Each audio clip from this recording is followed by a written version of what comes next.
બનાવશું પાસ્તા પુલાવ.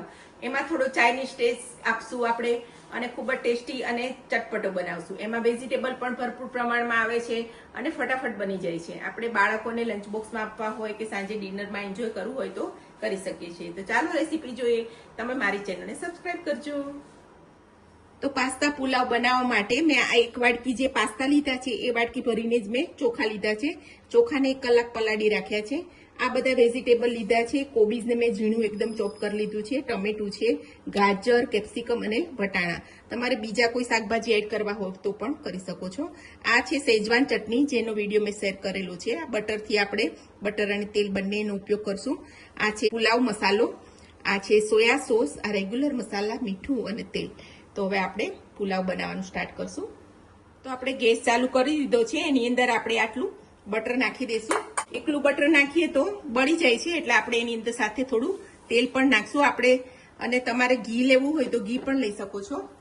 બજારમાં ઘણી જાતના પાસ્તા આવે છે. તમારે જે પાસ્તાનો ઉપયોગ કરવો હોય કરી શકો છો. મેં આ પાસ્તાને ધોઈ લીધા છે. તો આપણું બટર અને તેલ ગરમ થઈ ગયું છે. એની અંદર આપણે 1 ચમચી જીરું એડ કરી દઈશું. તો હવે એની અંદર આપણે આ કેપ્સિકમ, મરચાં, વટાણા, કોબીજ, ગાજર, ટમેટું બધું જ વેજીટેબલ નાખી અને આપણે સારી રીતે બધું હલાવી લઈશું. તમારી પાસે જે વેજીટેબલ હોય તો બધા તમે આમાં ઉમેરી શકો છો.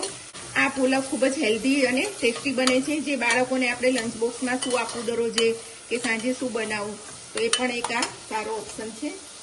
નાની ચમચી હળદર નાખી દઈશું અને આ 1 ચમચી શેજવાન ચટણી છે એ નાખી દઈશું.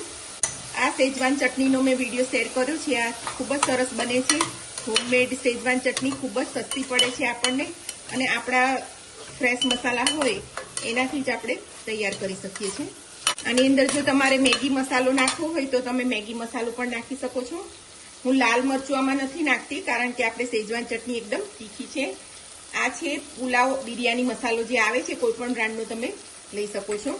1 ચમચી મેં સોયા સોસ લીધો છે, એ પણ આમાં એડ કરી દઈશું. તો આપણા મસાલા સંતળાઈ ગયા છે. એની અંદર આપણે પહેલા ચોખા નાખી દઈશું. ચોખા અને પાસ્તા બંનેનું પ્રમાણ સરખું લેવાનું છે. આપણે પાસ્તા પણ ધોઈ લીધા છે, એને પણ આપણે એડ કરી દઈશું. તો જે વાટકી ભરીને આપણે ચોખા લીધા હોય એ જ આપણે 2 વાટકી પાણી નાખીશું.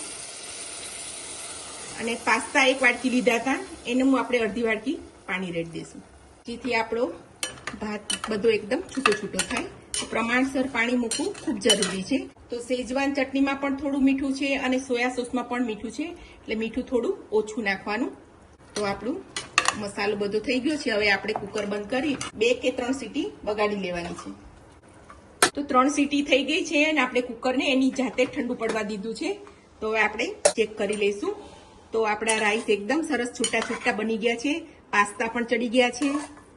તમે આમાં મેક્રોનીનો પણ ઉપયોગ કરી શકો છો.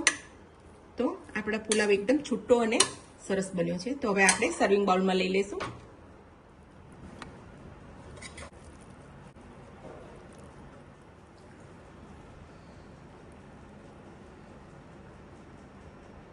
તો આપણો પાસ્તા પુલાવ તૈયાર થઈ ગયો છે. જો તમને ચાઇનીઝ ટેસ્ટ ગમતો હોય તો આમાં રેડ ચીલી સોસ નાખીને પણ તમે ખાઈ શકો છો.